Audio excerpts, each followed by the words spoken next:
Assalamualaikum warahmatullahi wabarakatuh.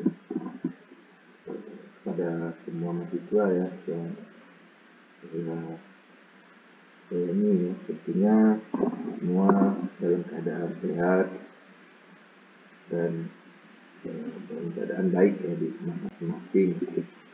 Baiklah, pada kesempatan kali ini kita masuk lagi ya mata kuliah tentang hukum sumber daya alam, di mana hari ini pembahasan kita tentang urgensi dari hukum sumber daya alam. Kemudian bagaimana hukum sumber daya alam di Indonesia. Data kita lihat peraturan perundang-undangan ya, terkait dengan sumber daya alam.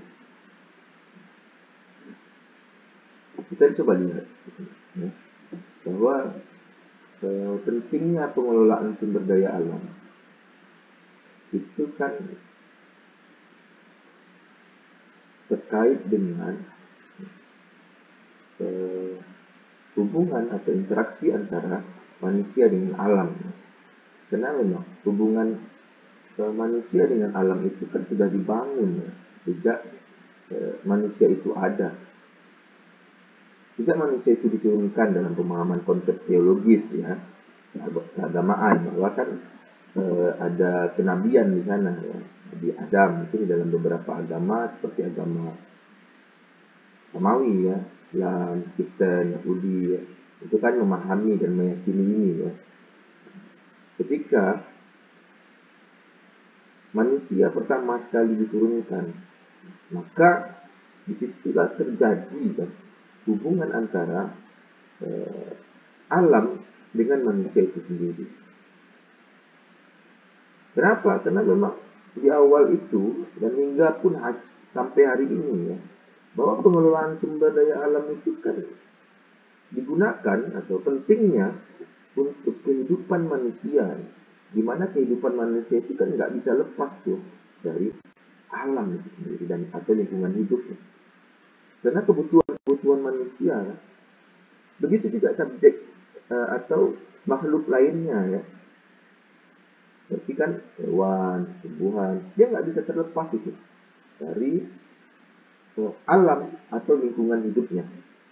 Kenapa? Karena saling membutuhkan dan saling ketergantungan satu dengan yang lain. Kita hidup atau manusia hidup ini tanpa alam, tanpa lingkungan hidup, maka kita akan nggak bisa apa-apa. Jangankan itu, terjadi saja pencemaran dan perusakan lingkungan. Misalnya terhadap air saja, maka air itu misalnya sungai itu terjadi pencemaran, ada merkuri di sana. Kemudian kan ikan-ikan itu di dalamnya mati. Semua biota-biota sungai itu juga mati. Ketika manusia ingin minum tuh juga nggak bisa. Kenapa? Karena racun semua. Bayangkan, butuhnya manusia ini hidup. Kenapa? Ketergantungan terhadap alam itu sendiri. Nggak bisa lepas. Karena manusia juga menciptakan semua produk itu kan dari alam itu sendiri. Manusia membutuhkan alam kan untuk hidup. Karena apa? Karena di sana tuh semuanya kebutuhan hidup manusia.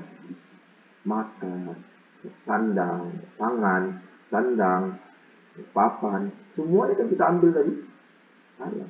Bahkan yang modern hari ini seperti smartphone, laptop, ya, semuanya kan itu komoditinya, alat-alatnya atau barang-barangnya itu kan dari alam semua. Bisa manusia ciptakan sendiri, ejek-ejek tanpa ada apa-apa, cipta sendiri nggak mungkin.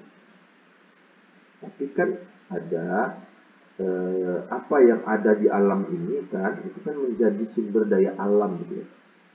Seperti saya katakan bahwa pada prinsipnya kan manusia itu subjek, alam itu subjek.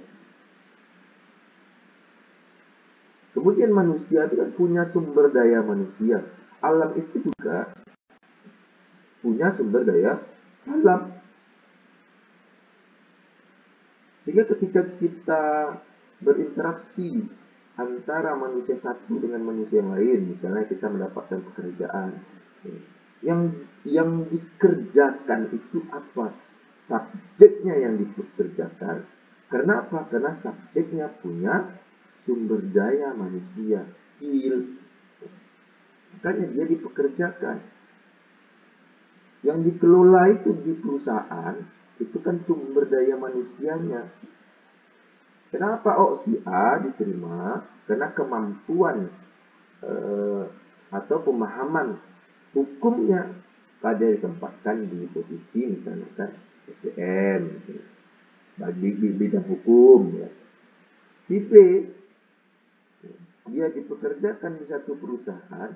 Kenapa? Karena dia punya sumber daya manusia berupa kemampuan teknik, listrikan, teknik sipil, minyak. Kemampuan itu untuk melakukan pengelolaan. Ada kemampuan, ini sumber daya, kemampuan. Begitu juga kan dengan alam. Alam itu kan sebenarnya subjek, tapi dia punya kemampuan. Misalnya air, dia punya kemampuan menciptakan energi itu. Air mengalir ya. Kemudian kita memiliki kemampuan di sana, punya listrik, kemampuan dia karena dia mengalir dengan deras, kemudian dia menciptakan energi itu disimpan dalam, kemudian ketika disimpan itu bisa dimanfaatkan. Yang mengelolanya apa? Sumber daya manusianya.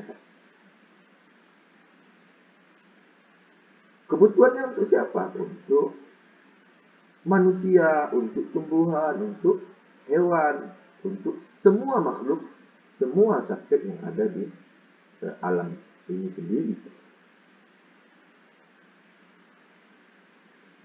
Kemudian kan ini juga tidak terlepas ya karena ketergantungan hidup kan. Kalau bicara manusia ya, ini pasti ketergantungan sekali hidupnya dengan alam. Kita butuh makan, misalnya dari padi ya. Padi itu juga diolah kan di tanah gitu. Ada biji-bijiannya, itu ditunggu, disiram pakai air juga kan. Semuanya yang ada di dalam alam itu. Kemudian nanti hasilnya kan berupa beras tuh. Kita masak tuh berasnya. Terus kemudian ada yang memang dia langsung tanpa diolah. Seperti buahan, kita petik, kemudian kita ambil, kita makan. Ini urgensi ya, pertama.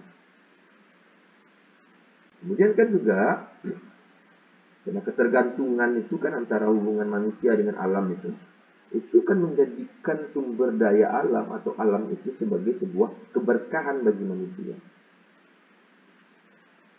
Apalagi kita di Indonesia, keberkahan kita itu kan banyak itu. Kenapa? Kaya akan sumber daya alam. Kaya akan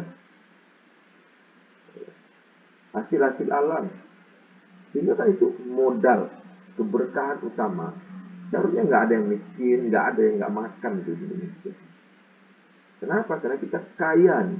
Cuman kan jangan-jangan ya, SDA-nya sudah surplus, tapi SDM-nya nggak surplus. Ataukah SDM-nya surplus, SDA-nya surplus, tapi mentalnya yang nggak surplus. Ya kan pengelolaan hubungan antara manusia dengan alam, di mana manusia punya sumber daya manusia, alam punya sumber daya alam, tapi mental hubungan ini yang nggak surplus,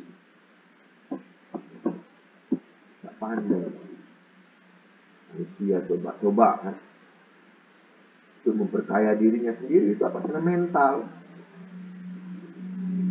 Kemudian kita lihat tuh urgensi keduanya terkait dengan pengelolaan sumber daya alam, menyebutkan bahwa pengelolaan dan pemanfaatan sumber daya alam dilakukan secara bersama-sama. Saya tadi dikatakan kan kita kelola, kemudian alam itu kan kita kelola, manusia kelola tuh, kemudian manusia manfaatkan tuh. Cara apa? Cara bersama-sama manusia, jangan sendiri-sendiri, jangan ego sektoral tuh dikedepankan. Jangan ego individu dikedepankan. Jangan ego komunitas, ya, jangan ego kelompok itu dikedepankan. Tapi kan pengelolaan itu kemudian harus dilakukan secara bersama-sama. Kita semua berasumsi bahkan harus punya frame bersama bahwa SDA ini atau sumber daya alam itu kan kepemilikannya adalah milik publik. Itu Tuhan berikan. Tuhan berikan sumber daya alam. Untuk siapa? Untuk semua subjek. Bukan hanya untuk manusia saja. Hanya saja kan manusia lebih punya rasio, sehingga kan mampu mengelola lebih daripada subjek yang lain. Sama kan seperti manusia dengan manusia lain, seperti kita nih. Yang waras tuh, dengan yang gila nih. Kan posisi orang gila itu kan juga seharusnya kan sebagai subjek. Cuman yang waras ini kan lebih mampu tuh mengelola. Itu tuh. Kemudian kan ada yang juga yang standar untuk kemampuannya. Juga sebagai subjek. Cuman kan ada yang lebih pintar nih, yang lebih bisa mengkoordinir. Begitu juga lah asumsi kita atau frame atau cara berpikir kita itu terhadap alam. Wah, sebenarnya kan alam itu kan kepemilikan bersama. Kemudian juga kan karena dia kepemilikan bersama, sehingga kan harus dikelola dengan baik tuh. Cara bersama-sama. Makanya di Indonesia itu kan gotong royong itu menjadi penting. Kenapa dikenal dengan gotong royong? Kita melakukan pengelolaan bersama. Supaya apa? Untuk dipulangkan lagi itu kepada yang bergotong royongnya itu. Tidak hanya untuk satu orang, satu subjek, satu individu, ataukah kelompok individu saja. Tapi dipulangkan itu untuk kepentingan bersama. Ini pengelolaan dengan konsep gotong royong itu kan menjadi penting. Kemudian kan juga alam dan manusia ini kan sebenarnya kan saling berinteraksi untuk saling mengisi satu dengan yang lainnya kan. Jadi tidak tidak manusia saja tuh yang mengisi, tidak alam saja tuh yang selama ini kan alam itu yang memberikan kepada kita tuh. Kita ambil tuh potensinya. Tapi kita nggak berikan feedback kepada alam. Makanya sering itu terjadi pencemaran dan kerusakan lingkungan. Kenapa? Kita ada feedback. Kita ambil, kita biarkan. Kita ambil, kita biarkan. Kita ambil, biarkan dia tercemar, biarkan dia rusak. Ini mentalitas ya. Sumber daya alam, sumber daya manusianya kan juga nggak termanfaatkan atau tidak tergunakan dengan baik. Kenapa? Mentalitasnya tidak baik. Terus sumber daya alam kan sudah berikan itu semua. Kemudian urgensi pengelolaan sumber daya alam, mengapa itu penting ya? Adanya pengelolaan sumber daya alam dengan cara memberikan peraturan, membentuk ke dalam peraturan-peraturan, membentuk hukum ya. Kenapa? Untuk memberikan perlindungan yang seimbang terhadap semua subjek, baik itu alam itu sendiri maupun manusia. Selama ini kan coba kita lihat. Jangan-jangan frame peraturan perundang-undangan kita hanya untuk kepentingan manusia saja. Kurang memberikan keseimbangan untuk melindungi alam. Itu perlu kita lihat di dalam peraturan perundang-undangan kita. Sehingga kan perlakuan sesama subjek itu harus seadil-adilnya. Siapa subjek? Alam, manusia, tumbuhan, semua kan yang ada di dalam alam beserta isinya. Kenapa kita kan saling berinteraksi? Yang saling berinteraksi itu kan antar subjek. Sama saya dengan Anda itu berinteraksi. Posisi kita tuh sama tuh, sama-sama manusia, sama-sama subjek. Begitu juga saya dengan alam. Kalau bahasanya interaksi, maka kita akan setara. Kemudian apa lagi saja? Equality before the law kan bisa muncul. Bahwa harus ya, semua di hadapan hukum itu sama. Subjek kan bisa subjek. Sama di hadapan hukum. Baik itu subjeknya namanya manusia, subjeknya namanya alam, subjeknya namanya hewan. Sama. Makanya kan di beberapa negara itu kan sudah memberikan pengakuan dan perlindungan terhadap hewan-hewan, tumbuhan. Tapi kan masih dibatasi bahwa hewan-hewan yang langka saja. Tapi yang nggak langka itu kan hak asasi kehewanannya itu kan sering dilanggar tuh oleh manusia kan. Namanya kan equal. Walaupun memang ya kita memanfaatkan, tetapi kan kita melakukan pengelolaan untuk kebutuhan kita dan kebutuhan hidup bersama, tapi kan tetap memperhatikan. Seharusnya juga kan sama-sama memiliki ya hak dan kewajiban di hadapan hukum ya. Oh, alam punya hak untuk memberikan sumber daya alamnya. Oh, alam punya hak ya, maaf ya tadi ya. Alam punya hak, punya kewajiban ya memberikan sumber daya alamnya. Haknya apa? Haknya mendapatkan perlindungan, haknya dilakukan perbaikan terhadap apa yang telah kita gunakan, kembalikan dia, pulihkan dia, lestarikan dia, kan itu sebenarnya. Makanya kan ini pentingnya dilakukan pengelolaan sumber daya alam dalam bentuk peraturan perundang-undangan, dalam bentuk hukum itu sendiri.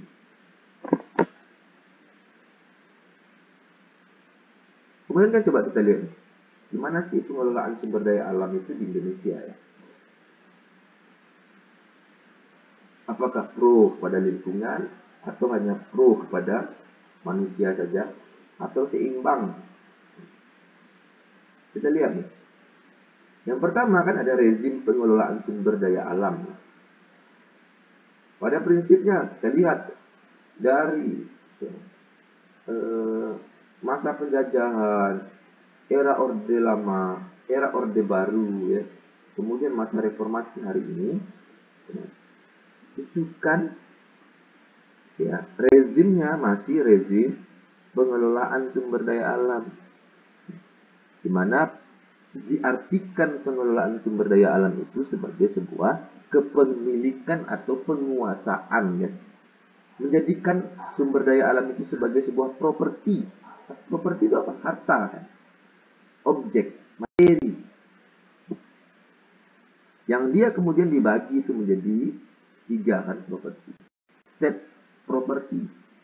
Kepemilikan sumber daya alam ya, yang diklaim oleh pemerintah. Seperti kan tanah negara, hutan negara, taman nasional, hutan lindung, kepemilikan negara lain. Kemudian juga kan ada juga tuh properti, selain state property ada juga privat property itu. Klaimnya kan kepemilikan itu kan dimiliki oleh individu dan korporat tuh, atau perusahaan. Jadi boleh nih. Sehingga kan tadi katanya bahwa sumber daya alam itu kan kepemilikannya publik nih. Tapi kan ini dari kotak-kotakan nih. Ada state property, private property, dan communal property. Seharusnya kan ya, ruang-ruangnya kan communal property. Sekumpulan subjek memiliki klaim terhadap sumber daya alam ini kan terkait dengan masyarakat hukum adat kan. Yang berupaya untuk kepemilikan bersama terhadap sumber daya alam yang selama ini dia gunakan dan dia jaga. Walaupun semua kan dalam konteks kepemilikan kan dikembalikan ke kepemilikan publik. Kemudian ada rezim kedua, penatagunaan sumber daya alam. Jadi ditata sumber daya alam. Tapi kan cara-cara ini juga masih memperlakukan alam itu sebagai objek, ya.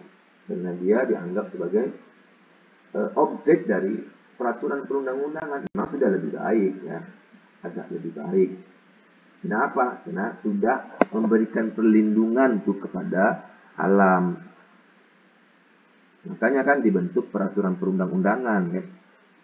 Penataan sumber daya alam ini kan merupakan kebijakan yang mengatur aspek-aspek penguasaan, penggunaan, dan pemanfaatan sumber daya alam melalui pengaturan. Dibentuklah tata peraturan untuk melindungi sumber daya alam dan bagaimana cara menggunakannya, memanfaatkannya, itu diatur itu semua. Untuk apa? Nah, untuk masih ini kan, masih nuansanya kepentingannya untuk manusia nih, di masyarakat. Belum kepentingannya diatur secara seimbang. Nah, seharusnya kan di sini untuk kepentingan siapa? Kepentingan masyarakat dan kepentingan alam itu sendiri. Nah, sumber daya alam kan masih diperlakukan atau masih sebagai objektifikasi dari peraturan perundang-undangan. Kemudian seharusnya nih, rezim terakhir nih, seharusnya nih, ada mitra tuh, terjadi kemitraan antara alam, manusia, dan negara. Sehingga posisinya menjadi seimbang, maka kan ada hak dan kewajiban yang seimbang di antara subjek-subjek ini, kemudian diperlakukan sama semua subjek. Ini kan yang masih menuju ke arah kemitraan ini. Walaupun sekarang kan pengakuan negara, pengakuan manusia, sebagian sudah menjadikan alam itu mitra, tapi lebih banyak belum menjadikan mitra, hanya menjadi objektifikasi dari hukum yang dibuat oleh manusia itu sendiri. Nah, kita lihat di dalam peraturan perundang-undangan ya, bahwa secara tadi kan bicara penatagunaan, pengelolaan dalam bentuk penatagunaan. Ya. Dilihat dalam peraturan perundang-undangan. Ada banyak nih peraturan perundang-undangan yang berbicara tentang sumber daya alam. Bisa nanti ada cari ya. Satu. Nah, pertama kan undang-undang agraria ya, UPA. Kemudian di dalam undang-undang pertambangan, karena bicara juga sumber daya alam. Undang-undang lingkungan, bicara juga nanti kita lihat seperti ya. Undang-undang kehutanan, undang-undang migas, panas bumi, sumber daya air, ya, perikanan, tata ruang, pengelolaan wilayah pesisir, pengelolaan sampah, dan ada banyak lainnya, dan masih banyak yang belum diatur tuh dalam bentuk peraturan. Coba kita lihat satu persatu ya. SDA yang diatur itu seperti apa? Kalau di dalam undang-undang agraria, sumber daya alam yang diatur itu kan pertama, dia bicara tuh sumber daya alam itu kan yaitu permukaan bumi dan tubuh bumi di bawahnya serta yang berada di bawah air. Ini masuk ke dalam luar lingkup daripada sumber daya alam menurut undang-undang agraria. Walaupun kan dasarnya apa? Dasarnya kan dalam konstitusi itu. Pasal 33 kan. Bumi, air, serta semua isinya kan. Itu ya, dikelola oleh negara kan. Nah, ini turunannya, bagaimana cara pengelolaannya kan? Gitu. Kemudian kan di apa namanya peraturan perundang-undangan kan coba menurunkan ya bahwa ini loh yang dimaksud dengan sumber daya alam itu. Kalau dalam undang-undang agraria itu permukaan bumi nih, dasar bumi yang di atas bumi ya, dan tubuhnya di bawahnya. Kita berada di bawah air. Itu semuanya adalah sumber daya alam. Kemudian yang kedua, kata UPA, Undang-Undang Agraria ya, perairan, pedalaman maupun laut. Perairan, pedalaman. Kemudian ruang angkasa itu sudah masuk tuh yang di atas bumi. Juga sebagai sumber daya alam. Kemudian dalam Undang-Undang Pertambangan kita lihat. Apa sumber daya yang dikatakan atau yang sumber daya alam yang diatur ya? Yaitu endapan-endapan alam di daratan maupun di bawah perairan sebagai bahan tambang kan itu. Seperti kan banyak perusahaan-perusahaan tambang kan galian-galian kayak gitu. Pasir, batu, tambang semua, batu bara, krekel, emas, ya perak, itu semua barang tambang. Endapan alam. Kemudian kan di dalam Undang-Undang Konservasi Sumber Daya Alam Hayati dan Ekosistemnya disebut sumber daya alam itu, yaitu yang diatur dalam undang-undang ini apa saja unsur-unsur hayati di alam yang terdiri dari sumber daya alam nabati atau tumbuh-tumbuhan, itu tumbuh-tumbuhan masuk ke dalam sumber daya alam, dan sumber daya alam hewani atau satwa yang bersamanya dengan unsur-unsur non hayati di sekitarnya secara keseluruhan membentuk ekosistem. Jadi semua ekosistem yang ada di dalam satu tempat itu kan menjadi masuk ke dalam sumber daya alam. Kemudian dalam undang-undang lingkungan, dia bicara yang dimaksud dengan sumber daya alam itu kan yang meliputi ruang dengan segala isinya. Ini lebih luas ya. Yang lingkungan mengaturnya. Kemudian kita lihat di dalam undang-undang kehutanan. Dia sebutkan bahwa sumber daya alam yang diatur itu pertama kesatuan ekosistem berupa hamparan lahan. Ya, jadi semua hamparan lahan beserta isinya sumber daya alam hayati yang didominasi. Karena memang di hutan kan banyak ada pepohonan. Dalam persekutuan alam lingkungannya, semua persekutuannya tuh terkait dengan pepohonan, yang satu dengan yang lainnya tidak dapat dipisahkan. Ya, anaknya, rumputnya, semua. Itu kan bagian di dalam sumber daya alam. Kemudian juga di dalam Undang-Undang Kehutanan dikatakan ada kawasan hutan dibagi menjadi kawasan lindung, ya, hutan lindung, dan juga kawasan hutan produksi. Semua isinya juga bagian daripada sumber daya alam. Di dalam Undang-Undang Migas kita lihat juga apa sih yang dimaksud dengan sumber daya alam atau sumber daya alam seperti apa yang diatur, yaitu cadangan minyak bumi. Semua itu cadangan minyak bumi itu bagian dari sumber daya alam. Cadangan gas bumi, kan minyak bumi dan gas. Dalam Undang-Undang Panas Bumi yang dikatakan sumber daya alam itu, ya, itu ialah energi panas dan atau fluida yang ditambang yang dia memunculkan energi, ya, serta mineral ikutan. Dalam Undang-Undang Sumber Daya Air, apa saja sumber daya alam yang diatur? Yaitu air. Baik itu air permukaan, air tanah, air hujan, dan air laut. Kemudian ada juga sumber air itu diatur dan juga daya airnya. Di dalam Undang-Undang Perikanan juga nih, bicara tentang segala jenis organisme yang sebagian atau seluruh siklus hidupnya berada dalam lingkungan perairan. Masuklah semuanya di sana.